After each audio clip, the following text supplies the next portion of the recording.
தென்கட்சி கோ. சாமிநாதன் ஐயா அவர்களின் இன்று ஒரு தகவல். நகைச்சுவை கதைகள். ஒரு நண்பர்கிட்ட பேசிக்கிட்டு இருந்தேன். அவருடைய உறவினர் ஒருத்தர் ஒரு நேர்முக தேர்வுக்கு போயிருந்தாராம், இன்டர்வியூக்கு. ரொம்பவும் பொறுப்பாகவும் கவனமாகவும் செயல்பட வேண்டிய பதவிக்கான நேர்காணல் அது. இவர் எழுத்து தேர்வில் ஏராளமான மதிப்பெண்கள் வாங்கிவிட்டார். அதனால் அதை பற்றி கவலை இல்லை. இப்போ நேர்முக தேர்வில் தேர்வு பெறணும். ஏராளமான சான்றிதழ்கள் வச்சிருந்தார். நேர்காணலில் கேட்கப்பட்ட எல்லா கேள்விகளுக்கும் சரியான பதில் தான் சொன்னார். இருந்தாலும் பாருங்க, அந்த நேர்முக தேர்வில் அவர் தேர்ந்தெடுக்கப்படலை. என்ன காரணம் அப்படின்னு பின்னாடி விசாரித்தப்போ தான் விவரம் தெரிஞ்சுதான். அது என்ன ஆயிருக்குதுன்னா, அந்த நேர்காணலின் போது இவர் நடந்துகிட்ட முறையில் சில தவறுகள் நடந்து போச்சான். முக்கியமாக 2 தவறுகள். ஒன்று, அவங்க ஒரு கேள்வியை கேட்டு முடிக்கிறதுக்குள்ளேயே இவர் பதில் சொல்ல ஆரம்பிச்சுட்டாராம். ரெண்டாவது என்னன்னா, இவர் நாற்காலியில் தாராளமாக இயல்பாக சாஞ்சி உட்காராம நாற்காலி முனையில் உட்காந்துருந்தாராம். இந்த 2 விதமான செயல்பாடுகளும் இவர் அவசரப்படுறவர், பதற்றப்படுறவர் அப்படிங்கிறதுக்கான அடையாளங்கள். அதாவது கேள்வியை கேட்டு முடிக்கிறதுக்குள்ளேயே முந்திக்கிட்டு பதில் சொல்கிறது. ரெண்டாவது, நாற்காலியில் இயல்பாக தாராளமாக உட்காராம நாற்காலி முனையில் உட்கார்றது. பார்க்க போகிற வேலைக்கு அவசரம், பதற்றம் இது 2 இருக்கப்படாதான். அதனால் மார்க் இருந்தும் சர்டிஃபிகேட் இருந்தும் அந்த வேலை வாய்ப்பு அவருக்கு கிடைக்கல. வேலை கொடுக்குறவங்க நம்மக்கிட்ட இருந்து என்ன தான் எதிர்பார்க்குறாங்க, இதை தெரிஞ்சு வச்சுக்கிறது நல்லது. முதல்ல, மற்றவர்களுடன் தொடர்பு கொள்ளும் திறமை, அதாவது எபிலிட்டி டு கம்யூனிகேட். நீங்கள் நினைக்கிறத அழகாக தொகுத்து வகைப்படுத்தி சொல்ல தெரியுதான்னு பார்ப்பாங்க. உங்கள் திட்டங்களை அடுத்தவங்க ஏற்றுக்கொள்ளக்கூடிய விதத்தில் வெளிப்படுத்துறதுக்கு உங்களால் முடியுதான்னு பார்ப்பாங்க. இதுக்கு என்ன செய்யறது? குழப்பம் இல்லாமல் சிந்திக்கணும், குழப்பம் இல்லாமல் பேசணும். ரெண்டாவது விஷயம் என்னென்னா புத்திசாலித்தனம், அதாவது இன்டெலிஜென்ஸ். ஏற்றுக்க போகிற வேலையை நல்ல விதமாக செய்ய முடியுமா உங்களால்? அதை எந்தெந்த வழியில் செய்யலாம் அப்படிங்கிறத உங்களால் தீர்மானிக்க முடியுமா? அந்த வேலைக்கான புது புது யோசனைகளை உங்களால் சொல்ல முடியுமா அப்படின்னு பார்ப்பாங்க. இது இன்டெலிஜென்ஸ். மூணாவது தன்னம்பிக்கை, அதாவது செல்ஃப் கான்ஃபிடென்ஸ். உங்களுக்கு அது உண்டா அப்படிங்கிறத கவனிப்பாங்க. எந்த சூழ்நிலையையும் சமாளிக்கணும், எப்படிப்பட்ட மனிதர்களையும் சமாளிக்கிற தைரியம் வேணும். அடுத்தவங்களை நமக்கு சாதகமாக திருப்பக்கூடிய தன்னம்பிக்கை வேணும். நாலாவது, பொறுப்புகளை முன்வந்து ஏற்றுக்கொள்ளுதல், வில்லிங்னஸ் டு அக்செப்ட் ரெஸ்பான்சிபிலிட்டி. பொறுப்புகள்லேருந்து நழுவி போக ஆசைப்படாமல் செஞ்சு முடிக்கணும். அஞ்சாவது முன் வருதல், இனிஷியேட்டிவ். வேலையோட முக்கியத்துவம் உணர்ந்து அதை ஏற்றுக்கிட்டு தகுந்த நடவடிக்கைகளை தயங்காமல் எடுக்கிறதுக்கு முன் வரணும். ஆறாவது என்னன்னு கேட்டிங்கன்னா தலைமைத்துவம், லீடர்ஷிப். 4 பேருக்கு தலைமை தாங்கி நல்ல விதத்தில் நடந்துக்க தெரியுதா?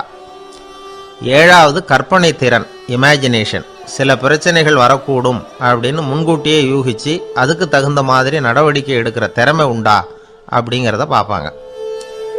எட்டாவது என்னன்னா வளைந்து கொடுத்தல், ஃப்ளெக்சிபிலிட்டி. சூழ்நிலைக்கு தகுந்த மாதிரி, மாற்றங்களுக்கு தகுந்த மாதிரி அனுசரித்து நடந்துக்கிறதுக்கு தெரியுதா அவங்களுக்கு அப்படிங்கிறத கவனிப்பாங்க. அடுத்தது திறமைகளை வெளிக்கொணரும் திறமை, இன்டர்பர்சனல் ஸ்கில்ஸ். அடுத்தவங்க கிட்ட இருக்கிற திறமையை கண்டுபிடிச்சி அதை நல்ல விதத்தில் ஊக்கப்படுத்தி பயன்படுத்த தெரியுதா அப்படின்னு பார்ப்பாங்க. ஆறாவது சுய அறிவு, செல்ஃப் நாலேஜ். அடுத்தவங்க நம்மளை பற்றி என்ன நினைக்கிறாங்க அப்படிங்கிறத நம்மளால் புரிஞ்சிக்க முடியுதாங்கிறது முக்கியம். அடுத்தது போட்டி மனப்பான்மை, காம்படிட்டிவ்னஸ். அடுத்தவங்களை ஒப்பிட்டு பார்த்து அதை விட ஒரு படி மேலே வரணுங்கிற குணம் வேணும். இதுக்கு அடுத்தது என்னென்னா குறிக்கோளை வெல்லுதல், கோல் அச்சீவ்மெண்ட். குறிக்கோளை சவாலாக எடுத்துக்கிட்டு அதை அடையணும். அப்புறம் வேறுபட்ட திறமைகள், ஒகேஷனல் ஸ்கில்ஸ். பதவிக்கு வேண்டிய திறமைகள் தவிர மற்ற திறமைகள் எதுவும் உண்டாங்கிறது முக்கியம். நமக்கு வேலை கொடுக்கணும்னு நினைக்கிறவங்க நம்மக்கிட்ட இருந்து இவ்வளவும் எதிர்பார்ப்பாங்க. அதுக்கு தகுந்த மாதிரி நம்மளை நாமே தயார்படுத்திக்கணும். எனக்கு வேண்டப்பட்ட ஒருத்தர் ஒரு இன்டர்வியூவுக்கு போயிட்டு வந்தார், நேர்காணலுக்கு. எப்படி இருந்தது இன்டர்வியூன்னு விசாரித்தேன். நான் போனேன். அவர் கேட்ட எல்லா கேள்விக்கும் அவர் எதிர்பார்த்தது மாதிரியே எல்லா பதிலையும் சொன்னேன். கடைசியாக நான் எதிர்பார்க்காத ஒரு தகவலை அவர் சொன்னார் அப்படின்னார். என்னன்னு கேட்டேன். அவரும் என்ன மாதிரியே இன்டர்வியூக்கு வந்தவர் தானா, சும்மா என்ன கேள்வி கேட்டுக்கிட்டு உட்காந்துருந்தாராம். அப்படின்னார். அதனால் ஒரு நேர்காணலுக்கு போகிறதுக்கு முன்னாடி என்ன எதிர்பார்க்குறாங்க அப்படிங்கிறத தெரிஞ்சுக்கிட்டு போனால் வெற்றி நிச்சயம். ஒருத்தர் வந்தார், மனசு ரொம்பவும் நொந்து போய் பேசினார். இந்த உலகத்தில் மனுஷனாக பிறந்ததை விட மாடாக பிறந்திருக்கலாம் சார் அப்படின்னார். திடீர்னு வந்து என்கிட்ட இப்படி சொன்னால் அதுக்கு நான் என்னங்க பண்ண முடியும் அப்படின்னேன். உங்ககிட்ட வரணும்னு தோணுச்சு, அதனால் வந்தேன் அப்படின்னார். சரிங்க, இப்படி ஒரு யோசனை வந்ததுக்கு என்ன காரணம் அப்படின்னு சொல்லி அவர்கிட்ட கேட்டேன். அதுக்கு அவர் சொன்னார், என் பையனுக்கு வேலை தேடுறேன் கிடைக்கல, பொண்ணுக்கும் மாப்பிள்ளை தேடுறேன் கிடைக்கல, வீடு கட்டுறதுக்கு கடன் கேட்குறேன் கிடைக்கல. மாடாக பிறந்திருந்தா இது மாதிரி கவலையெல்லாம் கிடையாதுல்ல, பேசாமல் வைக்கோலை தின்னுக்கிட்டு அசை போட்டுக்கிட்டே கடந்து விடலாமே அப்படின்னார் அலட்சியமாக. அதுக்கப்புறம் தான் அவர் சொன்ன கருத்தை நானும் கொஞ்சம் அசை போட ஆரம்பித்தேன் மனசுக்குள்ளே. இப்போது இயற்கையை பொறுத்த வரைக்கும் அது நாம் எல்லாரும் மகிழ்ச்சியாக வாழணும் அப்படின்னு தான் விரும்புது. விலங்குகள், பறவைகள், தாவரங்கள், அப்புறம் மற்ற உயிரினங்கள் எல்லாமும் நல்லபடியாக இருக்கணும் அப்படிங்கிறது தான் இயற்கையோட விருப்பம். அதில் ஒன்றும் சந்தேகம் இல்லை. இயற்கையோட அமைப்பை கொஞ்சம் கவனித்து பார்த்தா அதை நாம் நல்லா புரிஞ்சுக்கலாம். இருந்தாலும் இந்த ஆள் சொன்னதை கேட்ட பிறகு தான் ஒரு முக்கியமான வேறுபாடு புரிஞ்சுது. அதாவது இந்த உலகத்தில் உள்ள முக்கியமான பிரச்சனைகள் 6. அந்த 6 பிரச்சனைகளும் ஆடு மாடுகளுக்கு கிடையாது, மரம் செடி கொடிகளுக்கு கிடையாது. ஆனால் மனுஷன் அந்த 6 பிரச்சனைகளையும் சந்திக்க வேண்டியிருக்கு. சரி, அந்த 6 பிரச்சனைகள் என்னென்ன தெரியுமா? முதல்ல இந்த ஆடு மாடுலாம் நமக்குன்னு சொந்தமாக ஒரு வீடு இல்லையே அப்படின்னு கவலைப்பட்டுக்கிட்டு இருக்கிறது இல்லை. ஆனால் மனிதனுக்கு வீடு தேவைப்படுது. இது ஒரு வித்தியாசம். இப்போ 2வது பிரச்சனை என்னென்னா ஆடை பிரச்சனை. ஒரு கோழியோ சேவலோ நாம் போட்டுக்கிறதுக்கு ஒரு சட்டை இல்லையே அப்படின்னு கவலைப்படுறதில்ல. ஆனால் மனுஷனுக்கு அந்த கவலை உண்டு. சரி, இப்போ 3வது என்னன்னு பார்த்தா கல்வி பிரச்சனை. ஒரு பசுமாடு கவலையோடு நின்றுக்கிட்டு இருக்கு அப்படின்னு வச்சுக்குவோம். நீங்கள் அதுக்கிட்ட போய் ஏன் பசுமாடை கவலையோடு நின்றுக்கிட்டு இருக்கிற அப்படின்னு கேட்குறீங்க. என் கண்ணுக்குட்டிக்கு எல்கேஜியில் இடம் கிடைக்கல, டொனேஷன் கொடுக்கறதுக்கு கையில் பணமும் கிடையாது, சிபாரிசுக்கு யாரை பிடிக்கிறதுன்னு தெரியல, இப்படியா சொல்லிகிட்டு இருக்கோம். அதுக்கு அந்த கவலையெல்லாம் கிடையாது. ஆனால் மனிதனுக்கு அந்த கவலை உண்டு. 4வது என்னன்னு பார்த்தீங்கன்னா வேலைவாய்ப்பு பிரச்சனை. வேலை கிடைக்கலையே அப்படின்னு வேப்ப மரம் கவலைப்படுறதில்ல, ஆனால் மனுஷன் கவலைப்படுறான். 5வது என்னன்னு பார்த்தா கல்யாண பிரச்சனை. எருமை மாடு பசு மாடு எல்லாம் பொண்ணுக்கு மாப்பிள்ளை தேடிக்கிட்டாலே இது பேப்பரில் மணமகன் தேவை அப்படின்னு விளம்பரமாக கொடுக்குது, அதெல்லாம் கிடையாது. 6வது என்னன்னு பார்த்தீங்கன்னா பணம் சம்பந்தமான பிரச்சனை. ஆடு மாடுலாம் பணத்தை சேமிக்கணும்னோ ஏதாவது நிதி நிறுவனத்தில் முதலீடு பண்ணணும்னோ நினச்சிக்கிட்டு இருக்கிறதில்ல. பணத்தை எப்படி காப்பாற்றுறது அப்படிங்கிற கவலையும் அதுகளுக்கு கிடையாது. குதிரை வந்து குளம்போடு பிறக்குது, அதனால் அது காடு மேடெல்லாம் கவலை இல்லாமல் தெரியலாம். ஆடு வந்து உடம்புல ரோமத்தோடு பிறக்குது, அதனால் அது குளிரை பற்றி கவலைப்பட வேண்டிய அவசியம் இல்லை. ஆனால் மனுஷனை பார்த்திங்கன்னா அவன் தான் ஒன்றுமில்லாமல் பிறக்கிறான். ஏன் இந்த பாகுபாடு அப்படின்னு கேட்டால் இதை பற்றி கொஞ்சம் சிந்திச்சு பார்க்கணும். அதாவது இந்த சந்தேகத்தை ஒரு பெரியவர்கிட்டையும் கேட்டேன், அவர் சொன்னார் இதுக்கு பதில். அவர் இதே கேள்வியை இயற்கை கிட்ட கேட்டாராம். இயற்கை பதில் சொல்லிச்சான், வேற யாருக்கும் கொடுக்காத ஒரு வலுவான கருவியை, ஒரு பவர்ஃபுல் வெப்பன் மனுஷனுக்கு கொடுத்துருக்கிறேன்னு, அந்த கருவியை உபயோகப்படுத்தி அந்த 6 பிரச்சனையை மட்டும் இல்லை 6 கோடி பிரச்சனைகள் இருந்தாலும் அதையெல்லாம் சமாளிக்கலாம். அது கருவி என்ன தெரியுமா? அதுதான் 6வது அறிவு. அதை உபயோகப்படுத்தினா காலுக்கு செருப்பு தயார் பண்ணிக்கலாம், குளிருக்கு போர்வை தயார் பண்ணிக்கலாம், என்ன வேணும்னாலும் செய்யலாம் அப்படின்னு இயற்கை பதில் சொல்லிச்சான். அதனால் நாம் செய்ய வேண்டியது என்னென்னா இயற்கையை முதல்ல சரியாக புரிஞ்சுக்கணும். இயற்கையின் படைப்பையே நாம் வந்து சரியாக புரிஞ்சுக்கிறது இல்லையே, அதுதான் வேதனை. இந்த கதையை கேளுங்க. இப்போ நகரத்திலேருந்து ஒரு ஆள் கிராமத்துக்கு வந்தான். அங்கே ஒரு சிறுவன் மாடு மேய்ச்சிக்கிட்டு இருந்தான். நகரத்து ஆள் சொன்ன, எவ்வளோ அழகான பசு, அது சரி இதுக்கெல்லாம் ஏன் கொம்பு இல்லைன்னா. இதுக்கு அந்த பையன் பதில் சொன்னான், பசுமாட்டுக்கு கொம்பு இல்லாததுக்கு பல காரணங்கள் உண்டு. கண்ணுக்குட்டியாக இருந்தால் கொம்பு இருக்காது, பசு வளர்ந்து பெருசானதுக்கு அப்புறம் தான் கொம்பு முளைக்கும், இது ஒரு காரணம். சில சமயம் வளர்கிற கொம்பை எடுத்து விடுறது உண்டு, அது ஒரு காரணம். ஆனால் இதுக்கு ஏன் கொம்பு இல்லைன்னு கேட்குறீங்க. அதுக்கு என்ன காரணம்னா இது பசு இல்லை குதிரை அப்படின்னானா. அங்கே ஒரு புதர் தெரியுது இல்லையா, இந்த புதருக்குள்ளே ஒரு சிங்கம் இருக்குது. அந்த பக்கமாக நான் போகிறப்போ வர்றப்போலாம் அது என்கிட்ட ஒம்பு வளர்க்குது, தகராறு செய்யுது, என் மேலே பாயுது, என்னை தாக்குது. ஏன்னு தெரியல அப்படின்னுது. இதை கேட்டதும் அந்த குரங்கு சொல்லிச்சு, இனிமேல் கவலைப்படாத, இந்த தடவை நான் உன்னை காப்பாற்றுறேன்னுது. அதுக்கப்புறம் ஒரு நாள் அந்த குரங்கும் கழுதியும் அந்த புதர் பக்கமாக போய்கிட்டு இருந்தாங்க. எதிர்பார்த்தது மாதிரியே நடந்தது. இந்த சிங்கம் எதிரில் வந்தது, கழுதியை பார்த்தது, உடனே அது மேலே பாய ஆரம்பிச்சுட்டுது. அவ்வளவுதான். உடனே இந்த குரங்கு என்ன பண்ணிச்சு தெரியுமா, கிடுகிடுன்னு ஒரு மரத்து மேலே ஏறி உட்காந்துக்கிட்டுது. அங்கே உட்காந்துக்கிட்டு கீழே அந்த கழுதியும் சிங்கமும் போடுற சண்டையை வேடிக்கை பார்க்க ஆரம்பிச்சுட்டுது. கொஞ்ச நேரம் கழித்து அடிபட்ட காயத்தோடு அந்த கழுதை மெதுவாக நடந்து வந்தது. குரங்கும் மெல்ல மரத்தை விட்டு கீழே இறங்குச்சு. இப்போ கழுதை கேட்டுது, என்னை காப்பாத்துறேன்னு சொல்லிவிட்டு காலை வாரி விட்டுட்டியே, நீ பாட்டுக்கு மரத்து மேலே ஏறி உட்காந்துக்கிட்டே, அது நியாயமானது. குரங்கு பரிதாபமாக அதை பார்த்துது. நான் மரத்து மேலே இருந்து நீங்கள் 2 பேரும் சண்டை போட்டதை பார்த்துக்கிட்டு தான் இருந்தேன். உன்னோட சத்தம் தான் அதிகமாக இருந்தது, அது நீ சிரிக்கிற மாதிரி எனக்கு கேட்டுது. அதனால் நீ தான் ஜெயிச்சுக்கிட்டு இருக்க போல இருக்கு அப்படின்னு நினச்சிவிட்டேன்னுது. இன்றைக்கி பல பேர் இப்படி தான் இருக்கிறாங்களாம். யார் ஜெயிக்கிறாங்க யார் தோக்குறாங்கங்கிறத முகத்தை பார்த்து கூட கண்டுபிடிக்க முடியறதில்ல. பேசுகிற பேச்சை வச்சு கூட கண்டுபிடிக்க முடியறதில்ல. தோற்கிறவங்க கூட சிரிக்கிற மாதிரி முகத்தை வச்சுக்கிறான். இன்றைய மனிதர்கள்கிட்ட ஏகப்பட்ட முரண்பாடுகள். பொய் முகங்களோட உலவுகிறவர்கள் தான் அதிகம். உண்மை முகம் எங்கே இருக்குது அப்படிங்கிறத புரிஞ்சுக்கிட்டு நண்பர்களை தேர்ந்தெடுக்கணும் அப்படிங்கிறது ஒரு முக்கியமான கருத்து. கத்தியை தீட்டாதே புத்தியை தீட்டு அப்படின்னு ஒரு பெரியவர் புத்தி சொன்னார். அதை கேட்ட ஒரு இளைஞன், அது எப்படி பெரியவரை புத்தியை தீட்டுறது, கத்தியை தீட்டுன்னு சொன்னால் ஒரு கருங்கல்லில் கத்தியை தேய்க்கலாம், புத்தியை தீட்டுன்னு சொன்னால் எப்படி தலையை கொண்டுட்டு போய் தரையில் தேய்ச்சிக்கிட்டு இருக்க முடியுமா அப்படின்னா.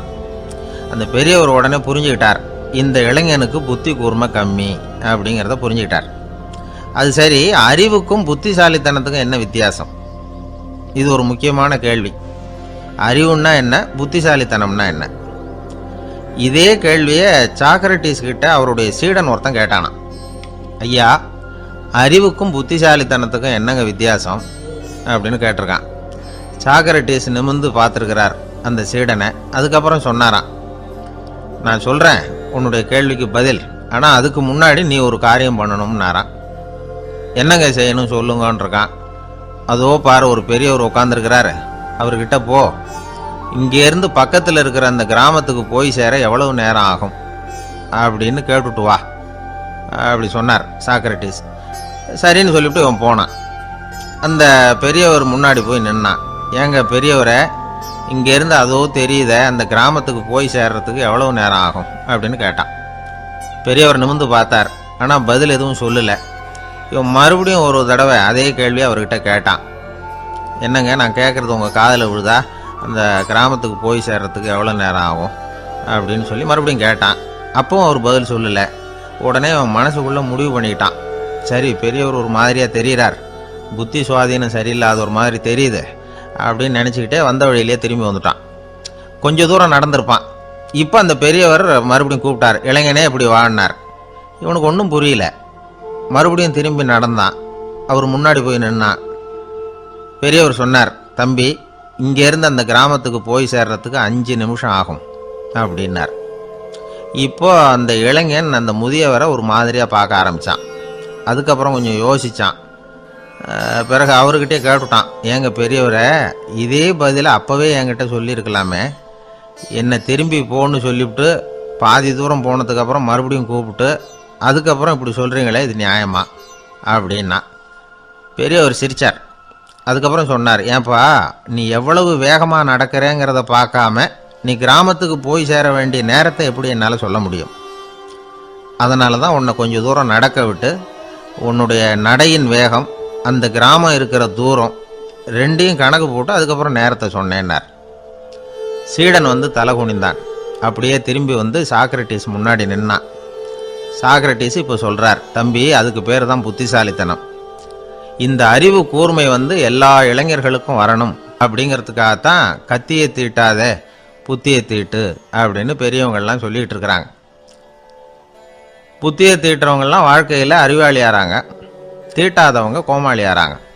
இதுதான் இன்றைக்கி நடக்கிறது. அதனால் அறிவு கூர்மைங்கிறது வேற. இந்த காலத்து ஆசாமி ஒருத்தர் இன்னொருத்தரை பார்த்து கேட்டார், ஏங்க, ஒரு விமானம் இங்கேருந்து புறப்பட்டு 2 மணி நேரத்தில் மதுரைக்கு போய் சேருது. நல்லா கவனிங்க, ஒரு விமானம் இங்கேருந்து புறப்பட்டு 2 மணி நேரத்தில் மதுரைக்கு போய் சேருது அப்படின்னா என்னோட வயசு என்னன்னு கேட்டார். இவர் கேட்குறதுல ஏதாவது அர்த்தம் இருக்கா? அதாவது இங்கேருந்து புறப்பட்டு 2 மணி நேரம் ஆகுது மதுரைக்கு போகிறதுக்கு, அப்படின்னா என் வயசு என்னன்னு கேட்குறாரே. இதை கேட்ட உடனே அவர் பதில் சொன்னார், அப்படின்னா உங்களோட வயசு 20 அப்படின்னார். எப்படிங்க அவ்வளவு கரெக்டாக சொன்னீங்க அப்படின்னு கேட்டார். வேற ஒன்றும் இல்லை, எங்கள் பக்கத்து வீட்டில் ஒரு முழு பைத்தியம் இருக்குது, அதோட வயசு 40, அப்படின்னா உன் வயசு 20 தான் இருக்கணும் அப்படின்னார். அரை பைத்தியம்னு முடிவு பண்ணிக்கிட்டார். அதனால் வாழ்க்கையில் அறிவு கூர்மைங்கிறது ரொம்ப அவசியம். அந்த புத்திசாலித்தனம் இருக்கிறவங்க வாழ்க்கையில் வெற்றி பெறுவது நிச்சயம். ஒரு நண்பர் அவசரமாக என்கிட்ட ஓடி வந்தார். அப்புறம் சொன்னார், என்னால் நம்பவே முடியல சார், என் பையனா இப்படி அப்படின்னு சொல்லி ஆச்சரியப்பட்டார். உங்கள் பையன் அப்படி என்ன தான் செஞ்சுட்டான்னு கேட்டேன். என்னால் முடியாத ஒரு காரியத்தை அவன் சுலபமாக செஞ்சுட்டான் சார் அப்படின்னார். அது என்ன, உங்களால் முடியாத காரியத்தை அவன் செஞ்சுட்டாங்கிறீங்க, அது என்ன காரியம்னு தான் சொல்லுங்களேன். என்ன 5ஆம் வகுப்பில் அவன் ஒரே தடவையில் பாஸ் ஆகிட்டான் சார், அதாவது ஒரே அட்டம்ப்டில் பாஸ் ஆகிருக்கிறான் அப்படின்னார். மூச்சு வாங்க. கஷ்டப்பட்டு பரீட்சை எழுதினவன் அவன், இவருக்கு மூச்சு வாங்குது. நம்மால் செய்ய முடியாத ஒரு காரியத்தை இன்னொருத்தர் செய்யும்போது அது நமக்கு ஆச்சரியமாக தெரியுது. இப்போ சர்க்கஸ் பார்க்குறோம், அங்கே ஒருத்தர் அந்த இடத்துல தொங்குறார். அதை பார்க்குறப்போ அது நமக்கு ஆச்சரியமாக தெரியுது. ஏன்னா அது மாதிரி அந்த இடத்துல தொங்குறதுங்கிறது நம்மால் முடியாத காரியம். நம்மால் முடியாத ஒன்றை அடுத்த ஒருத்தர் ரொம்ப சுலபமாக செய்கிறப்போ நாம் மருள்வது இயற்கை. இதைத்தான் தொல்காப்பியம் மருட்கை அப்படின்னு சொல்லுது. இந்த வியப்பு இருக்குதே, இது 4 வகையில் ஏற்படுதான். அதையும் தொல்காப்பியம் தான் சொல்லுது. அது என்ன 4 வகை அப்படின்னா, முதல் வகை எப்படின்னா புதுமையான அரிய செயல்களை செய்வது. 2வது வகை என்னன்னா பெரிய செயல்களை செய்யறது. 3வது வகை எப்படின்னா மிக நுட்பமான செயல்களை செய்யறது. 4வது வகை ஆக்கம் தரும் செயல்களை செய்யறது. புதுமை, பெருமை, சிறுமை, ஆக்கமோடு மதினம் சாலா மருட்கை 4 அப்படிங்கிறது தொல்காப்பியம். இன்னைக்கு விஞ்ஞானம் புதுசாக எதையோ கண்டுபிடிச்சிக்கிட்டு இருக்குது. அந்த கண்டுபிடிப்புகளை எல்லாம் பார்க்குறப்போ ஆரம்பத்தில் ஆச்சரியமாக இருக்குது, அதுக்கப்புறம் நமக்கு பழகி போடுது. இப்போ வானொலி பெட்டி புதுசாக வந்தப்போ அதை சுற்றி எவ்வளவு கும்பல், ஒரு பெட்டி பேசுது அப்படிங்கிறது எவ்வளவு வியப்புக்குரிய விஷயம். இப்போ யாரும் வானொலி பெட்டியை ரொம்ப ஆச்சரியத்தோடு பார்க்கறதில்ல. வச்சிருந்தா தான் ஆச்சரியமாக பார்ப்பாங்க சில பேர், இந்த காலத்தில் எப்படி வச்சிருக்கிறாரேன்னு சொல்லி. மாறா அதை அலட்சியமாகவும் பார்க்க ஆரம்பிச்சுட்டாங்க. மதினம் சாலா மருட்கை அப்படின்னு ஒரு சொற்றொடர் வருது பாருங்க, அதில் கருத்தாழம் உண்டு. எதை பற்றியும் போதுமான அளவு புரிஞ்சிக்காதப்போ ஒருத்தர் ஆச்சரியப்படுறார். புரிஞ்சுக்கிட்டதுக்கு அப்புறம் ஆச்சரியம் மறைஞ்சு போடுது. மிக நுட்பமான செயல்களும் நம்மளை ஆச்சரியப்பட வைக்குது. ஒரு அரிசியில் ஒரு திருக்குறள் எழுதி காட்டுறாங்க, ஒரு முட்டை ஓட்டுக்குள்ளே ஓவியம் தீட்டி காட்டுறாங்க. கருங்கல் சிற்பங்களில் எவ்வளவு நுட்பமான வேலைப்பாடுகள், அதையெல்லாம் பார்த்து ஆச்சரியப்படுறோம். இது மாதிரியே ஆக்கப்பூர்வமான செயல்களும் நம்மளை வியப்பில் ஆழ்த்தும். குப்பை கூலங்களை கூட வாழ்க்கைக்கு பயன்படுகிற பொருளாக மாற்றுகிறவர்கள் இருக்கிறாங்க. அவங்களுடைய செயல் நமக்கு ஆச்சரியத்தை தருது. இடைக்காட்டு சித்தர்னு ஒருத்தர் இருந்தார். அவர் பாடிய 30 நூலில் ஒரு பாட்டு வருது. ஆற்றல் பிறர் அறிதலின் ஆகம் கிளர்வு உறுதலின் கற்று அறிபாணர் கெழுமிய கோடலின் தோற்றம் உருகவே போற்றல் சால் வியப்பே. ஒருத்தருடைய ஆற்றல் தெரியாமல் இருந்தது, அவருடைய அரிய செயல்களை பார்க்கும்பொழுது வியப்பாக இருந்தது, மனசுக்குள்ள கிளர்ச்சி. பாவலர்கள் இவர்கள் புகழப்பாடி மற்றவர்களும் தெரிந்து கொள்ளுமாறு செய்கிறார்கள். ஆக எல்லா வகையிலையுமே மக்கள் தங்களுடைய வாழ்க்கையில் முன்னேறுவதற்கு வழிகாட்டுகிற ஒரு மெய்ப்பாடு தான் வியப்புங்கிறது. இன்னைக்கு இளைஞர்கள் இதை நல்லா புரிஞ்சுக்கணும். ஆச்சரியப்படுங்கள், ஆச்சரியப்பட வைப்பீர்கள். இந்த காலத்தில் நம்ம எப்படியெல்லாமோ ஆச்சரியப்பட வைக்கிற அதிசய மனிதர்கள் இருக்கிறாங்க. ஒரு ஆளை பிடிச்சி ஜெயிலுக்கு கொண்டுட்டு வந்தாங்க. சிறை அதிகாரி அவனை ரொம்பவும் ஆச்சரியமாக பார்த்தார். இவன் கேட்டான், ஏன் சார் அப்படி பார்க்குறீங்க, நான் இப்போ இங்கே வந்தது உங்களுக்கு ஆச்சரியமாக இருக்கா அப்படின்னு கேட்டான். இதுக்கு சிறை அதிகாரி சொன்னார், நீ இப்போ இங்கே வந்ததில் எனக்கு ஒன்றும் ஆச்சரியம் இல்லைப்பா, ஏற்கனவே நீ இங்கேருந்து விடுதலை ஆகி போய் 6 மாதம் ஆச்சு, இவ்வளவு லேட்டாக திரும்பி வர்றியா, அதுதான் எனக்கு ஆச்சரியம் அப்படின்னாரான். இது ஒரு வகையான ஆச்சரியம். ஆனால் வாழ்க்கையில் வியப்புங்கிறது ஒரு தேவைப்படுகிற மெய்ப்பாடு. ஆச்சரியப்படுவோம், ஆச்சரியப்பட வைப்போம். அப்படி இந்த உண்மையை புரிந்து கொண்டோம்னா நம்ம வாழ்க்கையில் வெற்றி நிச்சயம். கடவுள் இந்த உலகத்தை படைச்சுட்டு அதுக்கப்புறமும் கொஞ்ச நாள் இங்கேயே தங்கியிருந்தாராம். அப்போ தான் அவருக்கு ஒரு உண்மை புரிஞ்சுதான் இந்த உலகத்தில் தங்கி இருக்கிறது எவ்வளவு இடைஞ்சல்னு. தினமும் மனிதர்கள் தேடி வந்து ஏதாவது புகார் சொல்லிக்கிட்டே இருந்தாங்களாம். எனக்கு அது வேணும் இது வேணும்னு கேட்டுக்கிட்டே இருந்தாங்களாம். சில பேர் வந்தாங்க, நாங்கள் வந்து விவசாயம் பண்ணுறோம், தண்ணி இல்லாமல் பயிர் காயுது, எங்களுக்கு மழை வேணும் அப்படின்னாங்க. அவங்க போனதும் அதுக்கப்புறம் சில பேர் வந்தாங்க, நாங்கள் வந்து மண்பானை செய்கிறவங்க நிறைய பானை செஞ்சு வச்சுருக்குறோம், மழை பெஞ்சால் எல்லாம் கரைஞ்சி வீணாக போயிடும், அதனால் இன்றைக்கி மழை பெய்யக்கூடாதுன்னாங்க. கடவுள் பார்த்தார், அவருக்கு என்ன பண்ணுறதுன்னே தெரியல, ஏகப்பட்ட குழப்பம், தலையை பிச்சுக்கலாம் போல் இருந்தது, கிட்டத்தட்ட பைத்தியம் பிடிக்கிற அளவுக்கு ஆகிட்டுது. எல்லாருடைய ஆசைகளையும் அவரால் நிறைவேற்ற முடியல, ஏன்னா ஒன்றுக்கு ஒன்று முரண்பாடாக இருந்தது. ஒரு நாள் தன்னுடைய அமைச்சரவையை கூட்டி ஆலோசனை கேட்டார். என்ன செய்யலான்னு சொல்லுங்கன்னார். இது என்ன பிரமாதம், பேசாமல் இமயமலை அடிவாரத்தில் போய் உட்காந்துங்க, யாரும் தொந்தரவு பண்ண மாட்டாங்கன்னாங்க. அங்கேயும் மனிதர்கள் வர ஆரம்பிச்சுருவாங்களேன்னார் கடவுள். சரி அப்படின்னா சந்திரனில் போயிருந்துக்கலாமேன்னாங்க. அங்கேயும் மனுஷன் குடி வர போகிறான் அப்படின்னார் கடவுள். வெகு தூரத்துக்கு அப்பால் உள்ள நட்சத்திர மண்டலத்துக்கு போயிடலான்னாங்க. இதெல்லாம் நிரந்தர தீர்வாகாது, நிரந்தரமாக இந்த மனிதனுடைய தொல்லையிலேருந்து நான் விடுபடணும், அதுக்கு ஏதாவது வழி சொல்லுங்கன்னார் கடவுள். ஒரு வயசான ஆள் வந்தார். கடவுளுக்கு காதோட காதாக ஒரு வழியை சொன்னார். கடவுளுக்கு முகம் மலர்ந்தது. அதுதான் சரி, அப்படியே செஞ்சுடலான்னார். அந்த ஆள் சொன்ன ரகசியம் என்ன தெரியுமா? மனிதனால் அடைய முடியாத ஒரு இடம் இருக்குது, அது வேற எங்கேயும் இல்லை, அவனுக்கு உள்ளே இருக்குது, அங்கே போய் மறைஞ்சுங்க, அதுக்கப்புறம் மனிதர்களால் உங்களுக்கு தொந்தரவு இருக்காதுன்னார். மனிதன் நினைக்காத இடம் அதுதான். அதாவது உள்ளுக்குள்ளே இருக்கிற உண்மையை புரிஞ்சிக்காம வெளியில் எங்கேயோ அது இருக்கிறதாக நினச்சி வரட்டிக்கிட்டு அலையிறான் மனுஷன். உள்ளே இருக்கிற உண்மை புரிஞ்சா நாம் தன்னம்பிக்கையோடு தலை நிமிர்ந்து வாழலாம். வேடிக்கையாக ஒரு கதை சொல்லுவாங்க, இதை பாருங்கள், நம்ம பையன் எங்கே பணம் வச்சாலும் எடுத்து விட்றான், என்ன பண்ணுறதுன்னாங்க அம்மா. அப்பா கொஞ்சம் நேரம் யோசனை பண்ணார். அதுக்கப்புறம் சொன்னார், அவன் கண்ணில் படாத இடமா நம்ம வீட்டில் இருக்கிறது ஒரே இடம்தான், அங்கே பணத்தை வை திருட்டு போகாதுன்னார். அது எந்த இடம்னு கேட்டாங்க. அதுதான் அவன் பாட புஸ்தகம், அதில் வச்சிரு, அவன் தொடவே மாட்டான், பாட புத்தகத்தை தொடாமல் பரீட்சையில் வெற்றி பெற முடியாது அப்படிங்கிறத புரிஞ்சுக்கணும். உள்ளே இருக்கிற உண்மையை தொடாமல் வாழ்க்கையில் வெற்றி பெற முடியாது. அதனால் உண்மையை புரிஞ்சுக்கிட்டா வாழ்க்கையில் வெற்றி நிச்சயம். சாலை ஓரமாக அழுதுகிட்டு உட்காந்துருந்தான். பிச்சை எடுத்து சாப்பிட்ற ஒருத்தன் அந்த பக்கமாக வந்தான். இவனை பார்த்தான். ஏன் அழுதுகிட்டு உட்காந்துருக்கிற, என்னாச்சு உனக்கு அப்படின்னு கேட்டான். அதுக்கு இவன் சொன்னான், என்கிட்ட ஒன்றுமே இல்லை, நான் இந்த உலகத்தில் இருந்து என்ன பிரயோஜனம், அதனால தான் அழுதுகிட்டு இருக்கிறேன் அப்படின்னா. உன்கிட்ட மறைஞ்சிருக்கிற புதையல் என் கண்ணுக்கு நல்லா தெரியுது, அது உனக்கு புரியல, அதனால தான் அழுதுகிட்டு இருக்கிற அப்படின்னா. என்னது, புதையல் இருக்குதா, உன் கண்ணுக்கு தெரியுதா அப்படின்னு கேட்டான். ஆமாம், எனக்கு தெரியுது, அந்த புதையலை நீ விற்கிறதுக்கு தயாராக இருக்கிறியா அப்படின்னு கேட்டான் இவன். இதை கேட்டதும் அந்த இளைஞனுக்கு ரொம்ப ஆச்சரியமாக போச்சு. என்னது இப்படி கேட்குறானே அப்படின்னு. என்கிட்ட ஒரு காசு கூட இல்லையே, அப்படி இருக்கிறப்போ புதையல் எங்கேருந்து வந்தது அப்படின்னா. இந்த நேரத்தில் அந்த பிச்சைக்காரன் சிரித்தான்.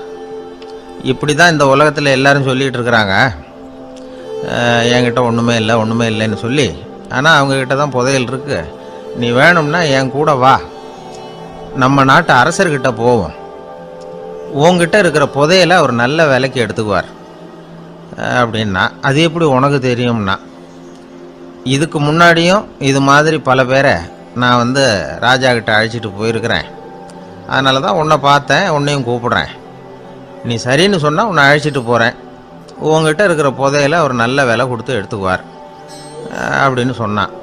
இவன் இப்படி சொல்கிறதும் அந்த இளைஞனுக்கு ஒன்றுமே புரியல.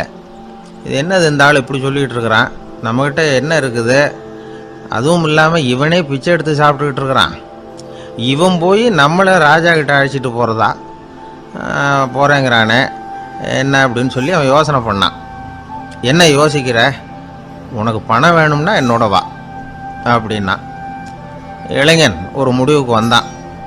சரி, இங்கேயே உட்காந்துக்கிட்டு இருக்கிறத விட அங்கேயாவது போய் பார்ப்போமே, இங்கே அழுதுட்டு உட்காந்துருக்கிறதுல என்ன பிரயோஜனம், ஏதோ கூப்பிட்றான் போய் பார்த்துட்டு வருவோமே அப்படின்னு சொல்லி அவன் கூட புறப்பட்டான். பிச்சைக்காரன் முன்னாடி போயிட்டே இருக்கிறான், இந்த இளைஞன் பின்னாடி நடந்து போயிட்டுருக்கான். ரெண்டு பேரும் அரண்மனையை நோக்கி போகிறாங்க. பாதி வழி போயிருப்பாங்க. வழியில் அந்த பிச்சைக்காரன் சொன்னான், இதை பாரு, முன்னாடியே சில விஷயங்களை நாம் பேசிக்க வேண்டியிருக்கு, சரியாக தெளிவாக முடிவு எடுத்துக்கிட்டு அதுக்கப்புறம் ராஜா கிட்ட போகணும். ஏன்னா அங்கே போய் அது முடியாது இது முடியாதுன்னு நாம் நமக்குள்ளே சண்டை போட்டுக்கிட்டு இருக்க முடியாது. ராஜாவுக்கு விலையை பற்றி கவலையே இல்லை. எவ்வளவு சொன்னாலும் நமக்கு பணம் கிடச்சிரும். ஆனால் அதுக்கப்புறம் நான் இதை விற்கிறதுக்கு தயாராக இல்லைன்னு சொல்லிடக்கூடாது. அதனால் புதையலை விற்கிறதா இல்லையாங்கிறத இங்கேயே தெளிவாக முடிவு செஞ்சுக்கணும். இல்லைன்னா ராஜா கிட்ட போய் அங்கே போய் குழப்பிக்கிட்டு இருக்க முடியாது அப்படின்னு சொன்னான். இளைஞனுக்கு ஒன்றுமே புரியல. என்ன சொல்கிற நீ, என்கிட்டயா புதையலா எங்கே இருக்குது அப்படின்னு சொல்லி குழம்பி போனான். இப்போ அந்த பிச்சைக்காரன் சொன்னான், இதை பாரு, இப்போ உதாரணத்துக்கு உன்னுடைய கண்களை எடுத்துக்கோ. அதுக்கு நீ என்ன விலை கேட்டுற போகிற? நான் அதுக்கு ராஜா கிட்ட இருந்து ஒரு 50,000 ரூபா வாங்கி தர முடியும். உன்னுடைய இருதயத்தை கொடுக்குறியா? 20 லட்சம் ரூபா வாங்கி தரேன். மூளையை கொடுக்குறியா? 30 லட்சம் வாங்கி தரேன். என்ன சொல்கிற அப்படின்னு சொல்லி இந்த பிச்சைக்காரன் பேசிக்கிட்டே போகிறான். இளைஞனுக்கு கோபம் வந்துட்டுது. என்ன உளர்ற, உனக்கு என்ன பைத்தியமா? கண்ணையும் மூளையையும் இருதயத்தையுமா விற்பாங்க? என்ன விலை கொடுத்தாலும் அதையெல்லாம் நான் விற்கிறதுக்கு தயாராக இல்லை, நான் விற்க மாட்டேன். அதை கொடுத்துட்டு நான் என்ன பண்ணுறது? இப்படி நான் மட்டும் இல்லை, யாருமே இதை விற்கிறதுக்கு தயாராக இருக்க மாட்டாங்க அப்படின்னு சொன்னான் அந்த இளைஞன். இவன் இப்படி சொன்னதும் அந்த பிச்சைக்காரன் வாய் விட்டு சிரிக்க ஆரம்பிச்சுட்டான். இப்போ பைத்தியமானது நானா நீயா? லட்சக்கணக்கான கோடிக்கணக்கான ரூபாய் பொறுமானம் உள்ள பொருள்களை உங்ககிட்டயே வச்சுக்கிட்டு விற்க முடியாதுன்னு சொல்கிற நீ தான் ஏழை. என்கிட்ட ஒன்றுமே இல்லைன்னு மரத்தடியில் உட்காந்து அழுதுகிட்டு இருக்கிறியே அப்படின்னு சொன்னான். இன்றைக்கி பார்த்தீங்கன்னா பல பேர் தன்கிட்ட புதைஞ்சிருக்கிற ஆற்றலை புரிஞ்சிக்க முடியாமல் அவதிப்பட்டுக்கிட்டு இருக்கிறாங்க. நம்மக்கிட்ட என்ன இருக்குங்கிறது அவங்களுக்கு தெரியறதில்ல. அதனால தான் என்கிட்ட ஒன்றுமே இல்லைன்னு சொல்லி அழுதுகிட்டு இருக்கிறாங்க. இதை விளங்க வைக்கிறதுக்கு பெரியவங்க சொல்கிற கதை இது. நம்மக்கிட்ட இருக்கிற புதையலை நாம் தான் தோண்டி எடுக்கணும். உண்மையான புதையலுங்கிறது உள்ளே இருக்குது. ஆனால் அதை வெளியில் தேடுற ஆசாமிகள் தான் அதிகம். சராசரி மனித இயல்பு அப்படி. நம்மக்கிட்ட விலை மதிக்க முடியாத பகுத்தறிவு இருக்குது. அதை வச்சுக்கிட்டு வாழ்க்கையில் முன்னேறதுக்கு முயற்சி பண்ணணும். என்கிட்ட ஒன்றுமே இல்லைன்னு நினச்சி ஓரமாக உட்காந்துடக்கூடாது. முயற்சி செஞ்சால் முடியாத காரியம் எதுவுமே இல்லை. ஒரு ரயில்வே ஸ்டேஷன் பக்கம் வெளியில் ஒரு டாக்ஸி நின்றுக்கிட்டு இருந்தது. அந்த பக்கமாக வந்த ஒருத்தர் டாக்ஸி டிரைவரை பார்த்து சொன்னார், ஐயா, உங்கள் வண்டியில் பின் சீட்டில் ஒரு மணி பர்ஸு கிடக்கு, யாரோ மறந்து விட்டுட்டு போயிருக்கிறாங்க அப்படின்னார். இல்லை அது காலி பர்ஸு தான், நான் தான் அதை அங்கே போட்டு வச்சுருக்கிறேன்னார் டிரைவர். ஏன்னு கேட்டார் அவர். இதுக்கு டிரைவர் சொன்னார், அதை பார்க்குற யாராவது அதை எடுத்துக்கலாம்ங்கிற ஆசையிலையாவது சவாரிக்கு வருவாங்க, அதுக்காக தான் போட்டு வச்சிருக்கிறேன் அப்படின்னார். தென்கட்சி கோ. சாமிநாதன் ஐயா அவர்களின் இன்று ஒரு தகவல் நகைச்சுவை கதைகளை கேட்டு ரசித்தமைக்கு நன்றி.